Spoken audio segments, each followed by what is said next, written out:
নমস্কার বন্ধুরা, job tutorial academy চ্যানেলে সবাইকে স্বাগত। প্রিয় দর্শক বন্ধু, FCI food corporation of India অর্থাৎ ভারতীয় খাদ্য দপ্তরের তরফ থেকে নতুন বিজ্ঞপ্তি প্রকাশিত হয়েছে নতুন নিয়োগের জন্য।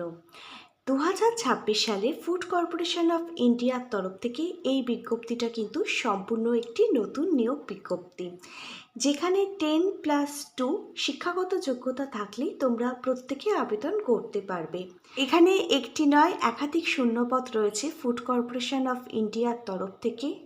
13,200টি শূন্যপদে নতুন নিয়োগের জন্যই কিন্তু ভারতীয় খাদ্য দপ্তরের তরফ থেকে আবেদন প্রক্রিয়াটি শুরু হচ্ছে। এখানে মেল এবং ফিমেল প্রতিটা ক্যান্ডিডেট তোমরা ভারতবর্ষের যে কোনো রাজ্য থেকে আবেদন করতে পারবে। পশ্চিমবঙ্গের 23 জেলা থেকে তোমরা এখানে আবেদন করতে পারবে। তোমরা যারা 2-3 বছর ধরে ফুড কর্পোরেশন অফ ইন্ডিয়ার চাকরির জন্য প্রস্তুতি নিচ্ছিলে এবং একটি নতুন নিয়োগ বিজ্ঞপ্তির জন্য অপেক্ষা করছিলে, আজকের এই ভিডিওটা কিন্তু তোমাদেরই জন্য হতে চলেছে। এখানে দেখো, মাধ্যমিক থেকে শুরু করে উচ্চ মাধ্যমিক, গ্র্যাজুয়েশন, বিভিন্ন শিক্ষাগত যোগ্যতা অনুযায়ী বিভিন্ন ধরনের পোস্ট তোমরা দেখতে পাবে। ফুড সেফটি অফিসার থেকে শুরু করে এখানে ফুড সহায়ক অফিসার, অ্যাসিস্ট্যান্ট, বিভিন্ন গ্রুপ সি এবং বিভিন্ন গ্রুপ ডির পোস্টগুলো রয়েছে। গ্রুপ সি এবং গ্রুপ ডি পোস্টগুলোতে ন্যূনতম শিক্ষাগত যোগ্যতা থাকলেই প্রতিটা ক্যান্ডিডেটই আবেদন করতে পারবে, যদি তোমাদের সঙ্গে এলিজিবিলিটি ক্রাইটেরিয়া ম্যাচ করে যায়।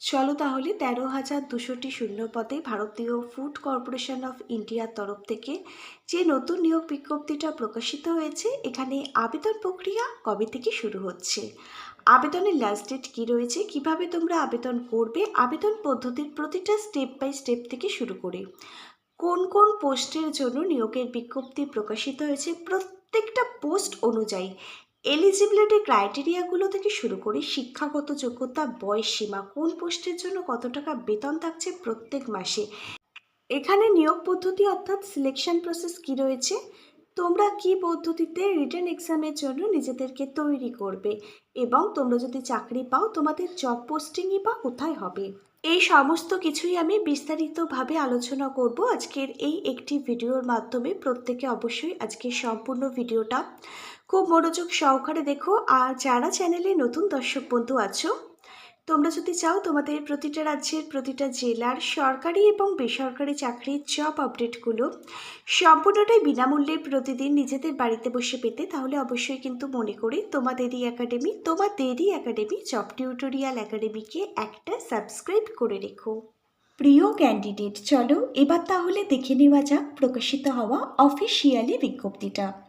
তোমরা প্রত্যেকেই অনস্ক্রিনে FASSI রিক্রুটমেন্ট 2026 সালের নতুন নিয়োগের জন্য নতুন যে বিজ্ঞপ্তিটা প্রকাশিত হয়েছে সেই বিজ্ঞপ্তিটা দেখতে পাচ্ছ। আমি আগেই বলে দিয়েছি, অল ওভার ইন্ডিয়া, সারা ভারতবর্ষ জুড়ে 13,200টির ওপর কিন্তু শূন্যপদ রয়েছে, যেখানে একটি নয় একাধিক পোস্টে নিয়োগ হচ্ছে। এখানে ফুড সেফটি অফিসার থেকে শুরু করে অ্যাসিস্ট্যান্ট ফুড ইন্সপেক্টর, ক্লার্ক হচ্ছে গ্রুপ সি পোস্ট, হেল্পার এবং পিওনের পোস্টগুলো হচ্ছে গ্রুপ ডি পোস্ট। এই সমস্ত গ্রুপ সি এবং গ্রুপ ডি পোস্টেও কিন্তু নিয়োগ করানো হচ্ছে। দেখে নাও কোন পোস্টের জন্য কতগুলো শূন্যপদ থাকছে। ফুড সেফটি অ্যাসিস্ট্যান্ট পোস্টের জন্য অল ওভার ইন্ডিয়া, সারা ভারতবর্ষ জুড়ে 3,120টির ওপরে ভ্যাকেন্সি থাকছে। ফুড ইন্সপেক্টর পোস্টের জন্য 2,300টি কিন্তু ভ্যাকেন্সি রয়েছে। ক্লার্ক পোস্টটি হচ্ছে গ্রুপ সি পোস্ট, এই পোস্টে প্রত্যেকেই আবেদন করতে পারবে। 5,444টি ভ্যাকেন্সি থাকছে অল ওভার ইন্ডিয়া জুড়ে। হেল্পার এবং পিওনের পোস্টটা হচ্ছে গ্রুপ ডি পোস্ট, এই পোস্টের জন্য ন্যূনতম শিক্ষাগত যোগ্যতায় প্রত্যেকেই আবেদনের যোগ্য। 2,450টি শূন্যপদ থাকছে অল ওভার ইন্ডিয়া জুড়ে। এবারে আসা যাক এখানে আবেদন করবার জন্য আবেদনকারীর এডুকেশন কোয়ালিফিকেশান অর্থাৎ শিক্ষাগত যোগ্যতাটির প্রসঙ্গে। কি শিক্ষাগত যোগ্যতা থাকলে তোমরা এখানে আবেদন করতে পারবে?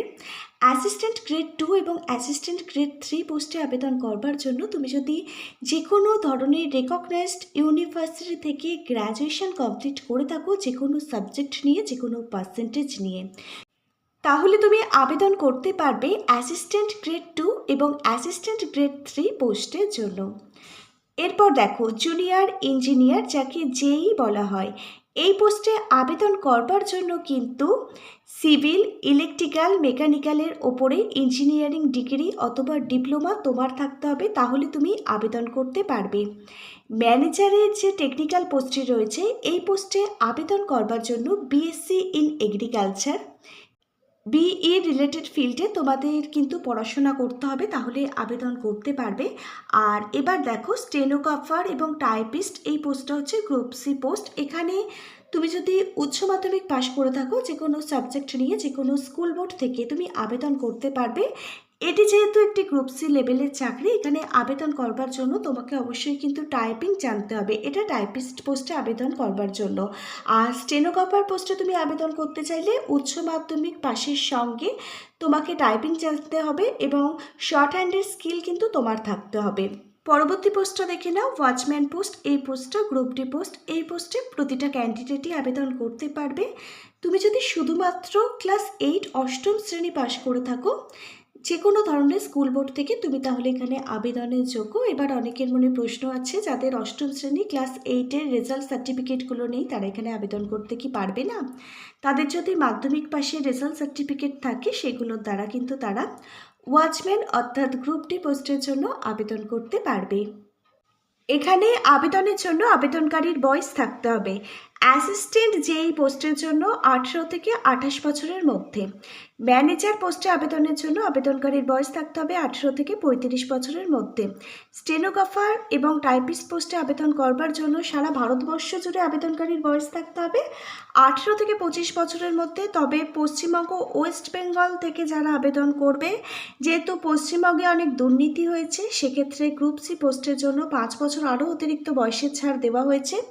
জেনারেল ক্যাটাগরির ক্যান্ডিডেটদের জন্য ওয়েস্ট বেঙ্গল থেকে যারা স্টেনোগ্রাফার এবং টাইপিস্ট পোস্টে আবেদন করবে, তোমাদের বয়স থাকতে হবে 18 থেকে 30 বছরের মধ্যে। আর ওয়াচম্যান পোস্টের জন্য ওয়েস্ট বেঙ্গলের ক্যান্ডিডেটদের 5 বছর অতিরিক্ত বয়সের ছাড় দেওয়া হয়েছে। ওয়াচম্যান পোস্টের জন্য বয়স থাকতে হবে 18 থেকে 30 বছরের মধ্যে। আবার রিজার্ভেশন ক্যাটাগরির ক্যান্ডিডেটদের জন্য রয়েছে এজ রিল্যাক্সেশন। এসসি এবং এসটি ক্যাটাগরির ক্যান্ডিডেটরা 5 বছর অতিরিক্ত বয়সের ছাড় পাবে। ওবিসি ক্যাটাগরির ক্যান্ডিডেটদের জন্য অতিরিক্ত 3 বছর বয়সের ছাড় দেওয়া হবে। পিডব্লিউডি ক্যাটাগরির ক্যান্ডিডেটরা 10 বছর এখানে আরও অতিরিক্ত বয়সের ছাড় পাবে। 1 জানুয়ারি 2026 অনুযায়ী এখানে আবেদনটি করবার আগে তুমি তোমার বয়সটি হিসেব করে নেবে। এবারে আসা যাক সেই বিষয়টির প্রসঙ্গে, যেটার জন্য প্রত্যেকটা মানুষ সারা বছর কাজ করে। তোমরা জেনে নাও এখানে কোন পোস্ট অনুযায়ী কত টাকা বেতন দেওয়া হবে প্রত্যেক মাসের শুরুতে। এখানে ম্যানেজার পোস্টের জন্য 60,000 টাকা থেকে বেতন শুরু হবে, যেই পোস্টের জন্য 35,000 টাকা থেকে প্রত্যেক মাসে বেতন শুরু হবে। অ্যাসিস্ট্যান্ট গ্রেড 3 পোস্টের জন্য প্রত্যেক মাসে 28,000 টাকা থেকে বেতন আরম্ভ হচ্ছে। স্টেনোগ্রাফার এবং টাইপিস্ট এই দুটো পোস্টের জন্য 25,000 টাকা থেকে বেতন শুরু হচ্ছে। ওয়াচম্যান গ্রুপ ডি পোস্টের জন্য 22,000 টাকা থেকে প্রত্যেক মাসে স্যালারি শুরু হচ্ছে। এটা যেহেতু একটি সেন্ট্রাল গভর্নমেন্টের পার্মানেন্ট পোস্টের চাকরি, সেক্ষেত্রে সেন্ট্রাল গভর্নমেন্টের চাকরির ক্ষেত্রে যে সমস্ত সুযোগ সুবিধা দেওয়া হয়, প্রতিটা সুযোগ সুবিধাই তোমরা এখানে পাবে। এখানে এফসিআই এমপ্লয়িরা DA, HRA, travel allowance, medical benefit এবং পেনশন, এই সমস্ত সুবিধা কিন্তু পাবে স্যালারির সঙ্গে। এবার জেনে নেওয়া যাক সিলেকশন প্রসেস অর্থাৎ নিয়োগ প্রক্রিয়া সম্পর্কে। এখানে দেখো, তোমরা যারা আবেদন করবে, তোমাদের এখানে কিন্তু অনলাইনের মাধ্যমে রিটেন এক্সাম দিতে হবে। প্রিলিমিনারি এক্সাম এবং মেন এক্সাম, দুটো এক্সামই তোমাদের কিন্তু দিতে হবে। তারপর দেখো, এখানে তোমাদের স্কিল টেস্ট থাকছে যদি রিটেন এক্সামে পাশ করে যাও। স্কিল টেস্টটা প্রত্যেককে দিতে হবে না, যারা স্টেনোগ্রাফার এবং টাইপিস্ট পোস্টের জন্য আবেদন করবে তাদেরই কিন্তু প্রিলিমিনারি এবং মেন এক্সামের পর স্কিল টেস্ট নেওয়া হবে। তারপর প্রত্যেকটা অরিজিনাল ডকুমেন্ট ভেরিফিকেশান করা হবে। তারপর ইন্টারভিউর জন্য ডাকা হবে। সবশেষে থাকবে মেডিকেল এক্সামিনেশান। এই 5টি ধাপের মাধ্যমে নিয়োগ প্রক্রিয়া সম্পূর্ণ হবে। তোমাদের প্রিলিমিনারি এক্সাম এবং মেন এক্সামের জন্য কিছু গুরুত্বপূর্ণ বই আমি ট্যাগ করে দিলাম। প্রতিটা বইয়ের লিঙ্ক দেওয়া থাকবে ভিডিওর ঠিক নিচের থাকা ডেসক্রিপশান বক্সে। এই বইগুলো থেকে বাড়িতে বসেই তোমরা কিন্তু প্রিলিমিনারি এবং মেন এক্সামের জন্য প্রস্তুতি নিতে পারবে, কোথাও পড়তে যাবার প্রয়োজন হবে না। আর ইন্টারভিউর জন্য কিছু গুরুত্বপূর্ণ বই ট্যাগ করা থাকলেও প্রতিটা বইতে শেখানো আছে, শুধুমাত্র এই সরকারি চাকরির ক্ষেত্রে নয়, অন্যান্য সরকারি চাকরির ইন্টারভিউর জন্য যদি তুমি সুযোগ পাও, কিভাবে তুমি নিজেকে প্রস্তুতি করবে সরকারি চাকরির ইন্টারভিউর জন্য। প্রতিটা বইয়ের লিঙ্ক পেয়ে যাবে ভিডিওর ঠিক নিচের থাকা ডেসক্রিপশন বক্সে। এখানে যেহেতু লিখিত পরীক্ষা হচ্ছে সেজন্য কিন্তু এখানে একটি আবেদন মূল্যও লাগবে।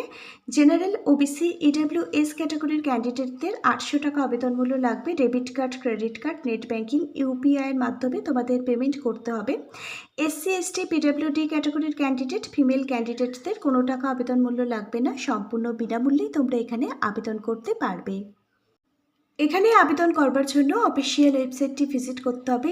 https://fci.gov.in এর অফিসিয়াল ওয়েবসাইট ভিজিট করে তোমাদের এখানে আবেদন প্রক্রিয়াটি কমপ্লিট করতে হবে নির্ধারিত সময়ের আগে। যারা এখানে আবেদন করবার জন্য আগ্রহী ক্যান্ডিডেট আছো, মনে রাখবে এখানে 16ই জুন 2026 বিকেল 4টে পর্যন্তই কিন্তু লাস্ট আবেদন প্রক্রিয়াটি চলবে। আজকে তাহলে এখানে এই পর্যন্তই। আজকের ভিডিওটা যদি তোমাদের প্রত্যেকের কাছে একটি ইনফরমেটিভ ভিডিও বলে মনে হয় অবশ্যই একটি লাইক করে দিও। আমি আগামী দিনের ভিডিওতে তোমাদের দেখিয়ে দেবো আবেদন পদ্ধতির প্রতিটা step by step. Hare Krishna, Radhe Radhe, thank you universe, ধন্যবাদ সবাইকে।